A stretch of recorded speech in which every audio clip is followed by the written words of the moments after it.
Bangun, oi, satria. Bab 32, Hari-hari Pulau yang Sepi, 1. Di mana ini? Ketika Hua Feng membuka matanya, dia melihat bahwa itu gelap di mana-mana. Apakah aku tidak benar-benar mati? Hua Feng berpikir dalam hati. Dia ingat bahwa untuk menyelamatkan teman sekelas wanita aneh itu, keduanya tersapu air pasang pada saat yang sama.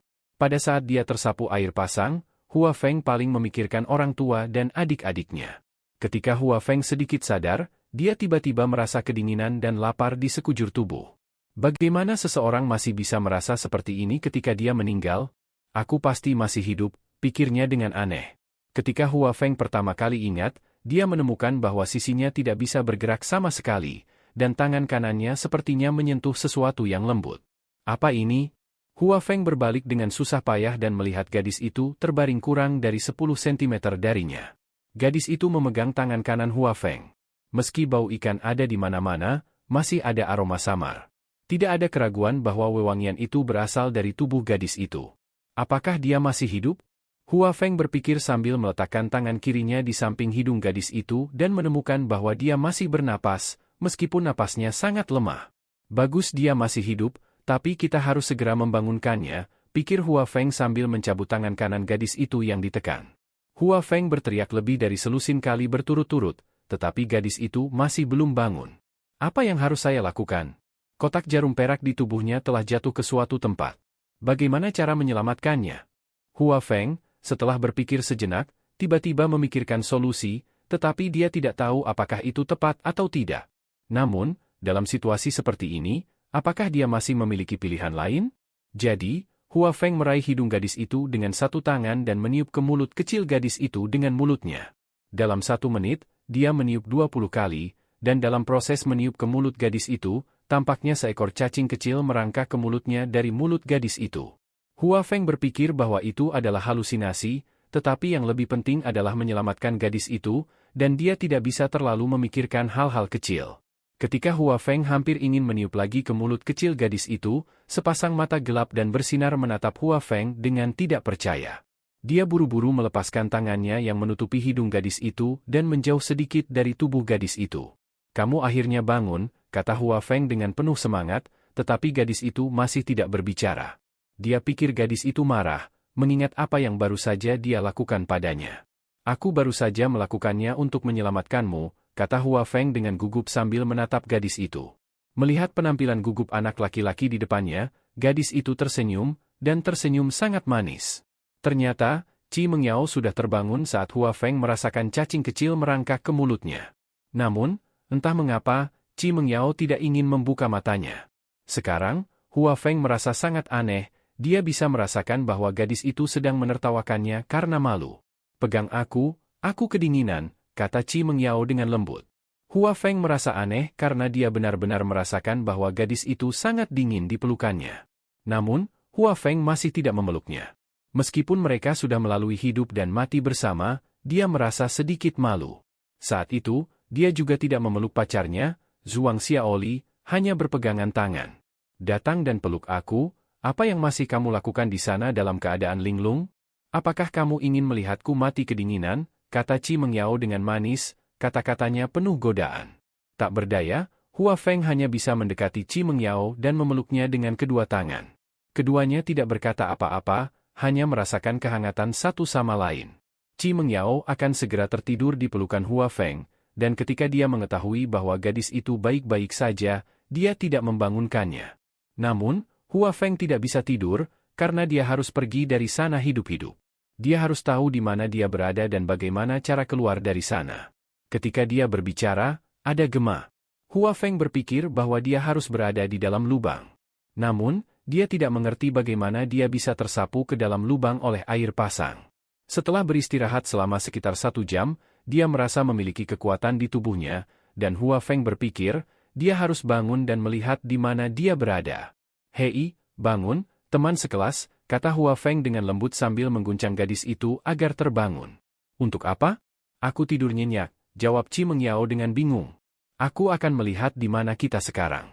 Kamu berbaring di sini dulu, kata Hua Feng sambil tersenyum.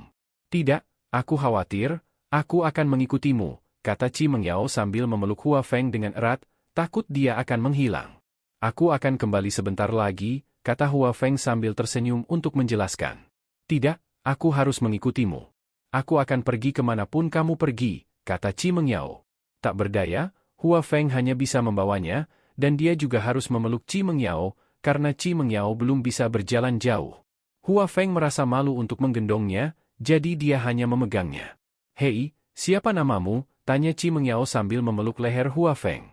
Saya Hua Feng, jurusan administrasi dan manajemen di Sekolah Hubungan Internasional, bagaimana dengan kamu? Nama saya Qi Mengyao, dan saya jurusan komputer dari Sekolah Perangkat Lunak, jawab Qi Mengyao di telinga Hua Feng. Suaranya yang pelan membuat telinga Hua Feng gatal, dan wajahnya sedikit memerah. Oh, untuk menyembunyikan penampilannya yang malu, Hua Feng hanya menjawab dengan lembut. Hua Feng, sambil memegang Qi Mengyao, satu tangan memegang pinggul Qi Mengyao, sementara tangan lainnya menyentuh batu di sampingnya. Dia berjalan dengan hati-hati, selangkah demi selangkah. Ketika mereka berjalan sekitar 10 meter, mereka tiba-tiba mendengar suara air laut. Hua Feng yakin itu adalah pintu masuk gua. Jadi, sambil memegang Qi Mengyao, dia mempercepat langkahnya. Ketika keduanya keluar, mereka menemukan bahwa di luar sudah gelap. Saat itu, tidak ada matahari atau bulan di langit, hanya awan gelap yang melayang. Mereka berdua menunggu di luar selama lebih dari 1 jam, tetapi tidak ada perahu yang lewat. Melihat ke langit, sepertinya hujan akan segera turun. Hua Feng, aku lapar, kata Qi Mengyao dengan lembut. Sebenarnya, belum lagi dia lapar, Hua Feng juga sudah lapar. Namun, dia ingin pergi dari sana dan melihat lebih dekat apakah ada kapal di dekatnya. Sekarang, mendengar Qi Mengyao mengatakan ini, Hua Feng tahu bahwa perutnya kosong. Tunggu sebentar, aku akan lihat apakah ada yang bisa dimakan di dekat sini, kata Hua Feng sambil melihat sekeliling. Namun, setelah berjalan jauh, hampir tidak ada yang bisa dimakan kecuali beberapa ikan mati dan beberapa kerang yang terhempas ke pantai. Menurut pengetahuan Hua Feng, beberapa ikan laut dan kerang tidak bisa dimakan. Dari ikan mati itu, Hua Feng menemukan beberapa cumi-cumi. Cumi-cumi tidak berbau terlalu amis dan relatif aman untuk dimakan. Di pasar, cumi-cumi kering biasanya dijual puluhan yuan per tael. Dengan kemampuan keluarga Hua Feng, tentu saja, mereka tidak bisa membelinya. Baru terakhir kali, dia dan Yo Chong makan di Hotel Shanghai. Tak disangka, dia kini menemukan banyak cumi-cumi kering di sini. Mengapa ada begitu banyak di sini? Bukankah ini dekat dengan distrik militer Tenggara, di mana tidak boleh memancing? Hua Feng, apa yang kamu lakukan dengan ikan mati ini? Qi Mengyao memandang Hua Feng dengan bingung. Bab 33, Hari-hari Pulau Kesepian, 2. Meskipun Qi Mengyao merasa sangat lapar, dia masih merasa sedikit mual ketika melihat ikan mati itu, ditambah lagi dengan bau amis yang menyengat. Abadi, apakah kamu berani makan? Jika kamu tidak memakannya, aku akan memakannya dulu. Setelah Hua Feng berbicara, dia mengambil cumi-cumi mati dan memasukkannya ke dalam mulutnya. Bau amis mulai menyebar, memenuhi mulutnya. Karena teksturnya yang terlalu lembut dan licin, Hua Feng menelannya hampir tanpa mengunyah. Ikan yang dimakan seperti ini sangat berbeda dengan yang pernah dia santap di Grand Hotel sebelumnya. Namun, demi membuat Qi Mengyao merasa lebih tidak nyaman, Hua Feng berpura-pura menikmatinya. Melihat cara Hua Feng makan, Qi Mengyao mulai berpikir bahwa makanan itu sebenarnya enak.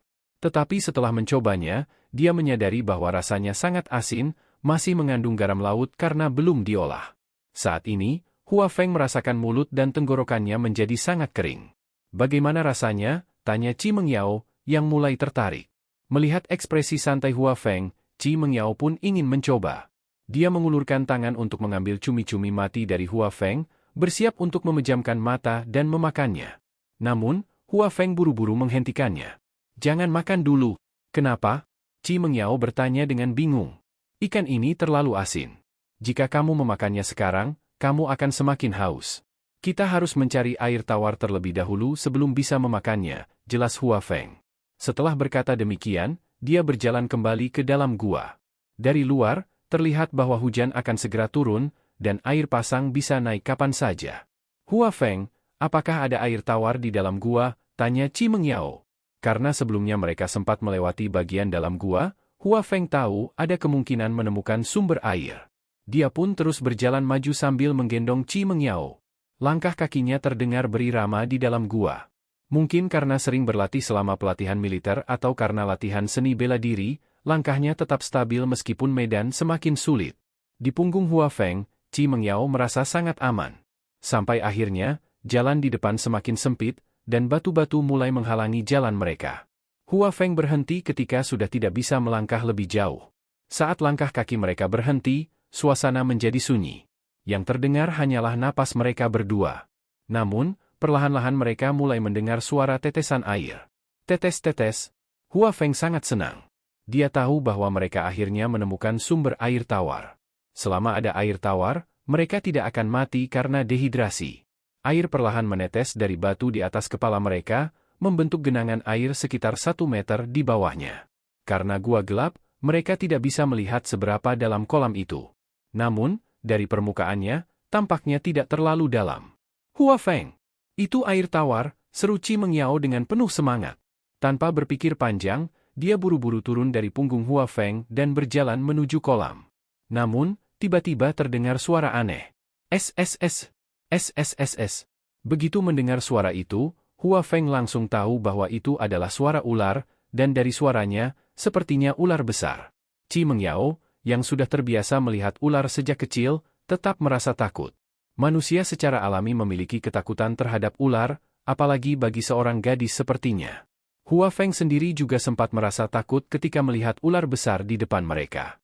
Namun, sebagai seorang pria, dia merasa harus melindungi Chi Mengyao, meskipun mungkin hubungan mereka hanyalah kebetulan semata. Ular itu termasuk dalam keluarga ular laut. Ular laut berevolusi dari kobra kuno dan sangat berbisa. Racun mereka lebih kuat dibandingkan racun ular darat. Racun ular laut bersifat neurotoksin, yang dapat melumpuhkan korban dengan cepat. Yang lebih buruk lagi, tidak ada serum yang dapat menetralkan racun ini. Ular laut biasanya keluar mencari makan, lalu kembali ke tempat seperti ini untuk minum air tawar dan beristirahat. Tempat ini jelas merupakan sarang dan wilayahnya. Sekarang, dengan kehadiran mereka berdua, ular itu merasa terganggu. Chi Mengyao berteriak ketakutan, dan suara itu menarik perhatian ular. Ular itu langsung merayap ke arahnya dengan cepat. Melihat hal ini, Hua Feng segera berdiri di depan Chi Mengyao dan menariknya ke belakang. Namun, situasi semakin sulit. Ular itu dengan cepat melilit kaki Hua Feng, membuatnya kehilangan keseimbangan dan jatuh ke tanah. Hua Feng mati-matian berusaha meraih kepala ular itu agar tidak digigit. Namun, lilitan ular semakin erat, membuatnya sulit bernapas. Chi Mengyao hanya bisa berdiri terpaku, tidak tahu harus berbuat apa. Dalam situasi putus asa, Hua Feng menyadari bahwa dia harus mengambil tindakan drastis. Dengan kekuatan yang tersisa, dia meraih sebuah batu tajam di dekatnya. Tanpa berpikir panjang, dia menghantamkan batu itu ke bagian 7 inci dari tubuh ular, yang merupakan titik lemahnya. Saat sisik ular mulai retak, Hua Feng membuka mulutnya dan menggigit tubuh ular itu dengan kuat, menghisap darahnya. Ular itu berontak dengan keras, tetapi Hua Feng tidak mau melepaskan gigitannya. Dalam sekejap, racun ular mulai menyebar ke tubuhnya. Namun, ada sesuatu yang terjadi dalam tubuhnya, racun ular dan serangga kecil di dalam tubuhnya mulai bertarung satu sama lain. Rasa sakit yang diderita Hua Feng bahkan lebih buruk daripada digigit ular. Dia berguling-guling di tanah, sementara ular itu akhirnya mati karena kehilangan darah. Chi Mengyao yang melihat kejadian itu hanya bisa menangis ketakutan. Hua Feng, ada apa denganmu? Jangan menakutiku, serunya sambil menangis, memeluk tubuh Hua Feng yang tak bergerak. Hua Feng ingin menenangkannya, ingin mengatakan bahwa dia baik-baik saja. Namun, tubuhnya terlalu lemah. Kesadarannya perlahan menghilang, dan dia mulai merasa sangat mengantuk. Bab 34, Hari-hari Pulau Kesepian, 3. Hua Feng tidak tahu sudah berapa lama ia tertidur. Saat membuka matanya, ia melihat Chi Mengyao sedang memberinya minum dengan air dari mulutnya. Hal itu membuatnya merasa hangat dan manis. Kamu akhirnya bangun. Kamu hampir membuatku ketakutan sampai mati, kata Chi Mengyao dengan penuh semangat setelah melihat Hua Feng sadar. Berapa lama aku tidur? Tanya Hua Feng dengan suara lemah. Entahlah, jawab Chi Mengyao. Ia telah bersamanya sepanjang waktu dan tidak tahu sudah berapa lama ia memeluknya. Namun, ia menyadari bahwa gua itu jauh lebih terang dibandingkan saat sebelum Hua Feng tertidur. Rupanya hari sudah mulai fajar, dan seberkas cahaya masuk melalui celah kecil di dalam gua. Hua Feng tidak mengerti mengapa ia masih bisa bertahan meskipun telah digigit ular berbisa. Namun, ia merasa baik-baik saja, bahkan lebih kuat dari sebelumnya. Ia tidak tahu bahwa cacing kecil di dalam tubuhnya telah menetralisir racun, membuatnya kebal terhadap bisa ular. Kamu pasti lelah setelah memelukku semalaman, ujar Hua Feng dengan tersenyum. Mendengar itu, Qi Mengyao tersipu dan buru-buru melepaskan pelukannya. Kini, mereka telah berciuman, berpelukan, dan mengalami banyak kejadian bersama. Meskipun semua itu terjadi secara tidak sengaja, tetapi tetap saja, semuanya telah terjadi. Aku merasa lengket dan tidak nyaman. Aku ingin mandi, kata Qi Mengyao genit. Kalau begitu, mandilah dulu. Tapi hati-hati dengan airnya. Kita mungkin perlu meminumnya nanti. Aku akan menunggumu di luar, ujar Hua Feng sambil berbalik hendak pergi.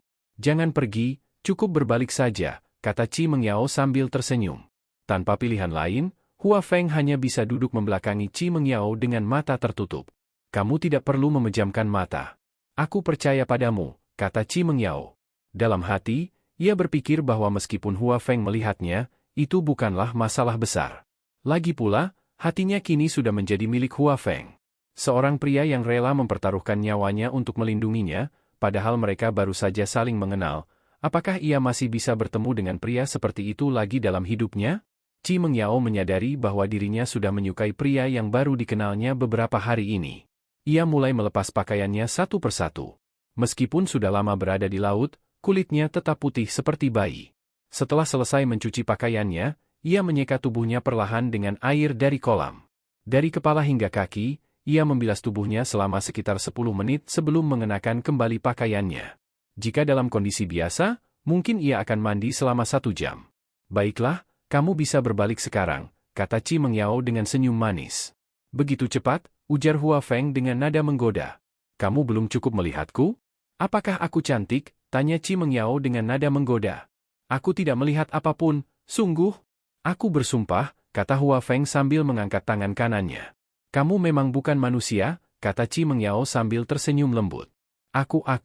Hua Feng tidak tahu bagaimana menjawabnya. Aku hanya bercanda. Bukankah aku sudah mengenalmu, kata Qi Mengyao dengan manja, terlihat sangat menggoda. Namun, Hua Feng hanya meliriknya sekilas sebelum memalingkan wajah. Ada apa? Jangan marah, tanya Qi Mengyao dengan bingung. Tidak, aku hanya ingin mandi juga, kata Hua Feng sambil berjalan menuju kolam. Saat mencoba melepas pakaiannya, ia meringis kesakitan. Pakaian yang melekat di tubuhnya telah menyatu dengan luka-luka yang ia derita semalam. Luka gigitan ular laut bahkan membuat pakaiannya lengket dengan daging dan darah. Qi Mengyao, yang melihat kondisi itu, merasa seolah luka-luka itu ada di tubuhnya sendiri. Ia tidak bisa menahan perasaan sakit hati. Jangan bergerak. Biar aku yang membantu, ujar Qi Mengyao dengan lembut. Meskipun Hua Feng tidak tahu mengapa, ia bisa merasakan ketulusan dalam nada suara Qi Mengyao. Baiklah, jawabnya setelah berpikir sejenak. Saat Qi Mengyao mendekatinya, Hua Feng mencium aroma tubuhnya yang wangi. Aroma itu lebih pekat daripada sebelum mandi, tanpa ada bau asing lainnya. Aroma itu mengingatkannya pada saat ia berada di dalam mobil Li Yakin, atau ketika ia makan bersama Wang Sui, maupun ketika ia bersama Zhuang Xiaoli. Kamu sedang memikirkan pacarmu? Tanya Qi Mengyao dengan nada tidak senang. Ia merasa terganggu karena Hua Feng bersamanya, tetapi malah memikirkan wanita lain. Aku tidak punya pacar, kata Hua Feng dengan senyum pahit. Ia sendiri tidak yakin apakah Zhuang Xiaoli masih bisa disebut sebagai mantan pacarnya. Mendengar itu, hati Qi Mengyao terasa perih. Ia tidak mengerti perasaan apa yang menyeruak dalam hatinya. Kini, keduanya terdiam, tidak tahu harus berkata apa. Qi Mengyao dengan perlahan membantu melepaskan kancing baju Hua Feng. Namun, saat melihat luka besar bekas gigitan ular laut, air matanya tidak bisa ditahan lagi. Kenapa menangis? Aku baik-baik saja sekarang, ujar Hua Feng dengan menggertakkan gigi sambil tersenyum. Ia lalu dengan lembut menghapus air mata Qi Mengyao. Apa kamu percaya ada cinta sejati di dunia ini? Tanya Hua Feng, entah pada dirinya sendiri atau kepada Qi Mengyao. Aku percaya, jawab Qi Mengyao dengan yakin. Tapi hubungan 3 tahun bisa berakhir begitu saja. Aku bahkan tidak diberi kesempatan. Dia dengan mudahnya memilih pria lain, kata Hua Feng, masih teringat pada Zhuang Xiaoli. Tidak semua orang seperti itu, kata Qi Mengyao dengan serius. Memang berbeda. Tapi mengapa pemuda yang berpegangan tangan denganmu saat itu malah melarikan diri? Tanya Hua Feng dengan senyum sarkastik. Ia tidak tahu apakah ia sedang menertawakan kebodohan Qi Mengyao atau dirinya sendiri. Orang itu? Dia bukan pacarku, hanya teman sekelasku, dan sekarang bahkan bukan teman lagi. Dulu, aku menganggapnya pria yang cerdas dan berbakat, tapi aku tidak menyangka dia pengecut. Untungnya, ombak ini membawaku ke sini, membantuku melihat warna aslinya dan bertemu denganmu, kata Qi Mengyao sambil menatap Hua Feng. Namun, setelah disakiti oleh seorang wanita, Hua Feng tidak akan dengan mudah menerima orang lain lagi. Kenapa kamu tidak berani menatapku? Apa kamu benar-benar tidak tahu perasaanku? Tanya Qi Mengyao dengan kesal. Hua Feng tetap menghindari tatapannya. Jika orang lain yang berada dalam situasiku, apakah kamu tetap akan menyelamatkannya dengan cara yang sama? Tanya Qi Mengyao, menatap mata Hua Feng. Tentu saja. Apa kamu pikir aku menyelamatkanmu hanya karena wajahmu yang cantik? Jawab Hua Feng dengan nada sedikit marah. Ia tidak tahu mengapa, tapi kata-kata Qi Mengyao membuatnya merasa tersakiti. Entah karena ia sedih karena wanita itu meragukannya, atau karena hatinya sendiri merasa hampa. Bab 35, Hari-hari di Pulau Kesepian, 4. Tidak, aku benar-benar tidak, kata Qi Mengyao dengan penuh semangat. Dia tidak suka jika Hua Feng menyelamatkannya hanya karena penampilannya. Pria yang dia sukai adalah seseorang yang baik hati. Namun, karena terlalu sibuk menjelaskan, kuku runcingnya tanpa sengaja menyentuh luka Hua Feng akibat gigitan ular. Hua Feng pun tak bisa menahan diri untuk tidak berteriak kesakitan. Ah! Hua Feng, maafkan aku. Aku tidak sengaja, ucap Qi Mengyao panik sambil meniup luka Hua Feng. Hua Feng hanya bisa terdiam. Melihat ekspresi cemasnya, hatinya terasa rumit. Saat Qi Mengyao melepaskan pakaian Hua Feng yang sudah kotor dan sobek, dia terkejut menemukan betapa banyak luka di tubuhnya. Meskipun tidak ada lagi yang berdarah, bekas luka dan darah yang mengering menunjukkan betapa sengitnya pertarungan Hua Feng melawan ular. Pakaian yang dikenakannya pun sudah hampir tak bisa disebut pakaian lagi, hanya sisa-sisa kain robek yang melekat di tubuhnya. Melihat kondisi itu, Qi Mengyao membuka kancing bajunya dan melepasnya, menyisakan hanya bra di tubuhnya. Apa yang kau lakukan? Tanya Hua Feng, bingung. Meskipun masih polos dalam banyak hal, dia tetap menatap Qi Mengyao dengan heran. Kau ini berpikir apa sih? Pakaianmu sudah seperti ini, kalau basah lagi di kubangan air, bukankah makin sulit? Jawabnya sambil tersenyum. Wajah Hua Feng langsung memerah. Dia tidak bisa menyangkal bahwa pikirannya sempat melenceng. Mungkin ini akibat terlalu lama bergaul dengan dua temannya yang memiliki pikiran buruk. Seperti kata pepatah, lingkungan bisa mengubah seseorang. Sulit bagi seseorang untuk mengubah lingkungan, tetapi mereka bisa belajar beradaptasi dengannya. Dengan penuh ketelitian dan kelembutan, Qi Mengyao mulai membersihkan luka-luka Hua Feng. Dia mengusap setiap luka dengan hati-hati, memastikan tidak ada bagian yang terlewat. Butuh waktu hampir setengah jam untuk membersihkan setengah tubuhnya, tetapi bagi Hua Feng, waktu terasa berlalu begitu cepat. Mungkin inilah yang disebut relativitas waktu dalam teori Einstein. Kau belum melepas celanamu? Aku akan lanjut membersihkan bagian bawahnya, kata Qi Mengyao tanpa ragu. Baiklah, aku akan melakukannya sendiri, jawab Hua Feng buru-buru, merasa malu. Kita sudah sejauh ini, aku sebagai gadis saja tidak malu, kenapa kau malah gugup, goda Qi Mengyao. Ucapan itu terasa begitu alami, seakan dia sudah terbiasa dengan keberadaan Hua Feng di sekitarnya. Hua Feng pun tak punya pilihan selain membiarkannya. Saat Qi Mengyao membantu melepas celananya, wajahnya sedikit merona ketika tanpa sengaja melihat adik kecil, Hua Feng. Setelah lebih dari 1 jam, akhirnya seluruh tubuh Hua Feng bersih. Mereka pun mengenakan pakaian dan keluar dari gua. Malam sebelumnya, mereka tidak bisa melihat dengan jelas tempat seperti apa ini. Namun, saat mereka keluar, pemandangan jauh lebih jelas. Hua Feng kini yakin bahwa mereka telah tersapu ombak ke sebuah pulau terpencil. Dari titik tertinggi pulau itu, mereka bisa melihat daratan yang berjarak sekitar 7 hingga 8 kilometer. Selain itu, di sekitar pulau mereka, ada beberapa pulau kecil lainnya. Mereka berdiri di sana cukup lama, berharap melihat kapal yang lewat. Mereka bahkan berteriak meminta pertolongan sampai suara mereka serak. Namun, tetap tidak ada yang datang. Mungkin mereka mengira kita sudah mati. Sebaiknya kita kembali dan mencari cara lain, kata Hua Feng kepada Qi Mengyao, yang tampak linglung di sampingnya. Qi Mengyao merasa dilema. Di satu sisi, dia ingin segera meninggalkan pulau ini, tetapi di sisi lain, dia juga tidak ingin pergi terlalu cepat. Jika mereka kembali ke kehidupan masing-masing, dia dan Hua Feng mungkin tidak akan bertemu lagi. Mereka bahkan tidak berada di perguruan tinggi yang sama. Jika ingin tetap dekat dengan Hua Feng, dia harus pindah ke perguruan tinggi yang sama. Namun, dengan nilai akademiknya saat ini, itu adalah hal yang sulit. Apalagi dia sangat menyukai jurusan ilmu komputer dan tidak tertarik pindah ke jurusan lain. Hua Feng berjalan di depan, sementara Qi Mengyao mengikutinya dari belakang. Hua Feng, kalau kita berhasil keluar dari sini, apakah kita masih bisa bertemu lagi? Tanyanya tiba-tiba. Tentu saja. Jika kita berjodoh, kita pasti akan bertemu lagi. Bukankah ada pepatah yang mengatakan, jodoh takkan lari kemana? Jawab Hua Feng sambil tersenyum. Hua Feng, bagaimana kalau kau pindah ke kelasku? Dengan begitu, kita bisa bersama setiap hari, usul Qi Mengyao penuh harap. Aku tidak tertarik dengan ilmu komputer, jadi aku tidak bisa pindah, jawab Hua Feng, sedikit canggung. Faktanya, dia mengambil jurusan manajemen administrasi bukan karena minatnya sendiri, melainkan karena Zhuang Xiaoli. Jika bukan karena gadis itu, dia mungkin sudah memilih jurusan kedokteran di Universitas Peking atau Tsinghua. Namun, Hua Feng tidak yakin apakah Qi Mengyao layak diperjuangkan seperti Zhuang Xiaoli dulu. Mereka berasal dari dunia yang berbeda. Entah kenapa, dalam hati kecilnya, dia merasa bahwa Qi Mengyao adalah putri dari keluarga yang sangat berpengaruh.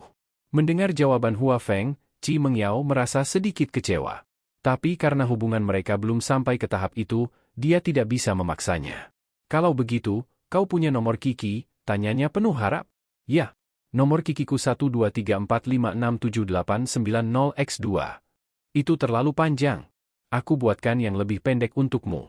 Nomor Kiki ini 1234x678, kata sandinya ulang tahunku, 23 September 198X. Ingat, ini nomor kontak kita berdua. Kau tidak boleh menambahkan gadis lain, ujar Qi Mengyao dengan nada sedikit posesif. Perkataannya membuat Hua Feng kembali teringat pada Zhuang Xiaoli. Mengapa semua gadis seperti ini, pikirnya dalam hati. Hua Feng, kau dengar tidak, kata Qi Mengyao, melihat Hua Feng yang melamun. Oh, aku dengar, jawab Hua Feng buru-buru. Lalu, bagaimana dengan nomor ponselmu? Tanya Qi Mengyao lagi. Aku tidak punya ponsel, jawab Hua Feng dengan malu. Seorang mahasiswa biasa seperti dirinya tidak punya cukup uang untuk membeli ponsel. Awalnya, dia ingin membeli ponsel murah atau bekas, tetapi karena ada telepon umum di asrama, dia memutuskan untuk tidak membelinya. Benarkah? Qi Mengyao tampak ragu. Sungguh, aku hanya mahasiswa, untuk apa aku butuh ponsel? Jawab Hua Feng mantap. Lalu, bagaimana dengan nomor telepon asramamu?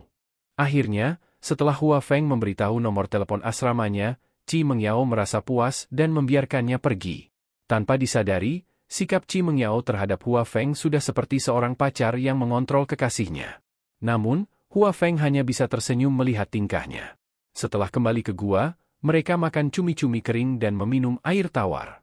Mereka masih merasa sedikit takut saat melihat bangkai ular laut yang mati di tangan Hua Feng semalam. Hua Feng tidak tahu apakah ada hewan berbahaya lainnya di pulau ini. Dia harus segera mencari jalan keluar.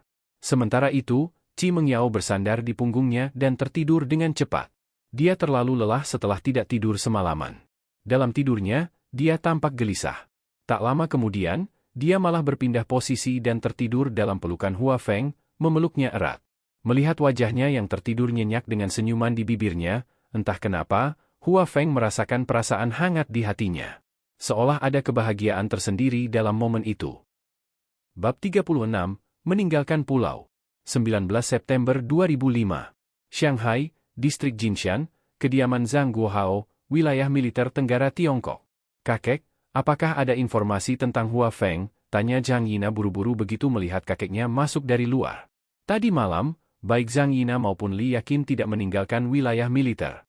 Mereka juga tidak pergi ke sekolah. Kini, kedua gadis itu memiliki lingkaran hitam di mata mereka akibat kurang tidur. Namun, mereka tetap menunggu kabar dari Hua Feng. Tidak ada, Zhang Guohao menggelengkan kepalanya. Menurut berita yang ia peroleh dari Komandan Zhong, mayat telah ditemukan, tetapi bukan tubuh Hua Feng maupun gadis yang jatuh ke air bersamanya.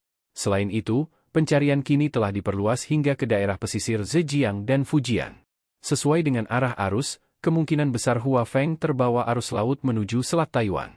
Ketika Hua Feng mengalami kecelakaan kemarin, sebuah kapal sempat melewati pulau tempat ia berada. Namun, saat itu, Hua Feng dan gadis itu masih berada di dalam gua dan belum bangun. Tentu saja mereka tidak melihat kapal tersebut. Tak ada yang menyangka bahwa Hua Feng dan gadis itu akan tersapu ke sana. Jika besok belum ada kabar tentang Hua Feng dan gadis itu, aku akan memberitahu orang tuanya, kata Zhang Guohao sambil berpikir. Ia tidak menyangka bahwa penyelamat nyawanya justru mengalami kecelakaan di tempatnya sendiri. Jepang, pinggiran selatan Tokyo. Laporkan, perintah seorang tentara Jepang dengan penuh hormat. Masuk, jawab Higashijo Ishii, yang masih duduk di lantai sambil membaca laporan dari agen Jepang di berbagai negara. Seorang tentara Jepang menyerahkan setumpuk kertas kepada Tojo Ishii. Keluar, kata Tojo Ishii dengan tenang. Ya, Jenderal, jawab tentara itu sebelum buru-buru keluar dari kamar. Tojo Ishii membuka laporan yang baru saja diberikan. Seluruh isi surat itu ditulis dalam bahasa Rusia. Untuk mencegah kebocoran informasi dan menghindari konsekuensi serius, para agen Jepang menggunakan bahasa asing seperti Rusia. Kebetulan, Tojo Ishii pernah belajar di Universitas Leningrad di Uni Soviet, sehingga ia sangat mahir berbahasa Rusia. Jika seseorang hanya mendengar suaranya saat berbicara dalam bahasa tersebut, mereka pasti akan mengira bahwa ia adalah orang Rusia. Kepala, Daerah Militer Tenggara Tiongkok sedang melakukan pencarian besar-besaran di Laut Cina Timur untuk menyelamatkan seorang mahasiswa yang jatuh ke air. Namun, militer Tiongkok belum menemukan rahasia kita. Setelah membaca laporan itu, Tojo Ishii akhirnya merasa lega. Meski begitu, ia tetap penasaran siapa orang yang begitu penting hingga militer Tiongkok melakukan pencarian sebesar ini. Shanghai, Universitas Tiongkok. Saudara Yo, mengapa belum ada kabar tentang saudara Hua? Tanya Jurenyi kepada Yo Chong. Sejak tadi malam, mereka berdua tidak tidur. Mereka telah mencoba berbagai cara untuk mencari informasi tentang Hua Feng, tetapi hasilnya nihil. Hari ini, mereka bahkan tidak pergi ke kelas. Entahlah, jawab Yo Chong dengan nada cemas. Saat itu, terdengar suara rem mendadak dari luar. Jika Hua Feng ada di sana, ia pasti mengenali suara itu. Itu adalah mobil bocah kaya yang hampir menabraknya tempo hari. Hei, Fat Yo, buka pintunya, teriak Shi Biao sambil mengetuk pintu dengan keras. Jika ini rumah orang lain, Jurenyi pasti sudah menendangnya keluar. Namun, ia tahu bahwa ayah Shi Biao, Shi Jingtang, adalah kepala Biro Keamanan Publik di Shanghai. Meski begitu, di hadapan orang-orang dari keluarga besar, Shi Biao tetap tidak berani bertindak sembarangan. Chen Xiang, putra wali kota Shanghai, turun dari Ferrarinya.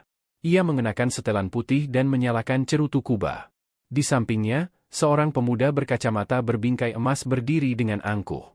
Pemuda itu adalah Lin Qinghua, putra Lin Mao, Direktur Biro Pendidikan Shanghai. Kini, ia bertindak sebagai penasihat militer Chen Xiang. Biao gila, apa yang kau teriakkan? Percaya atau tidak, aku akan membuatmu tidak bisa berkata-kata besok, ujar Jurenyi sambil membuka pintu dengan kesal. Saat ini, pikirannya hanya tertuju pada Hua Feng. Aku diutus Pangeran Chen untuk mengingatkan kalian bahwa kompetisi CX kita akan segera dimulai, kata Shi Biao, sedikit melunak. Kami sedang sibuk sekarang. Kita bahas nanti, jawab Jurenyi tak sabar. Chen Xiang tersenyum meremehkan. Apa kalian takut? Yo Chong mencibir.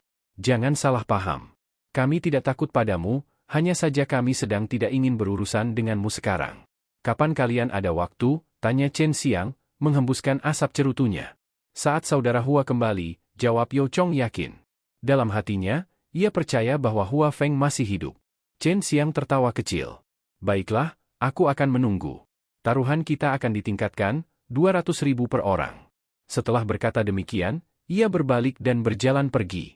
Pangeran, mereka tidak menghormatimu, bisik Shi Biao. Chen Xiang hanya tersenyum licik. Cepat atau lambat, seluruh Shanghai akan menjadi milik keluarga Chen. Saat itu, mereka pasti akan tunduk padaku. Pulau terpencil di Laut Cina Timur. Di dalam gua yang sunyi, Hua Feng menggendong Chi Mengyao yang masih tidur. Ia memikirkan cara untuk keluar dari pulau ini. Hal yang paling ia khawatirkan saat ini adalah keluarganya yang pasti cemas. Bagaimana jika kita membuat api sebagai tanda, pikirnya. Hua Feng lalu membangunkan Chi Mengyao. Chi Mengyao. Chi Mengyao membuka mata dan tersenyum ketika melihat Hua Feng. Ada apa? Aku menemukan cara untuk keluar dari sini, kata Hua Feng penuh semangat. Mereka berdua segera mengumpulkan ranting kering dan memulai usaha menyalakan api dengan menggosok kayu. Setelah beberapa saat, akhirnya api menyala. Ada api? Hua, kamu hebat, seru Qi Mengyao senang. Sementara itu, di pos militer sekitar 8 km dari pulau, seorang pengamat melihat asap tebal. Laporkan ke Komandan Zuolei. Pulau Dajin tiba-tiba mengeluarkan asap api, serunya. Zuolei yang merasa bersalah karena gagal melindungi Hua Feng langsung bersemangat. Siapkan speedboat, perintahnya. Setelah beberapa saat, mereka bergegas menuju Pulau Dajin. Saat speedboat mendekat, Hua Feng mendengar suara yang familiar. Hei, bocah bau. Jangan buang ikan bakar ke arahku. Ia menoleh dan melihat Zuolei. Instruktur, Anda di sini. Zuolei tersenyum lega. Kamu membuat kami takut setengah mati.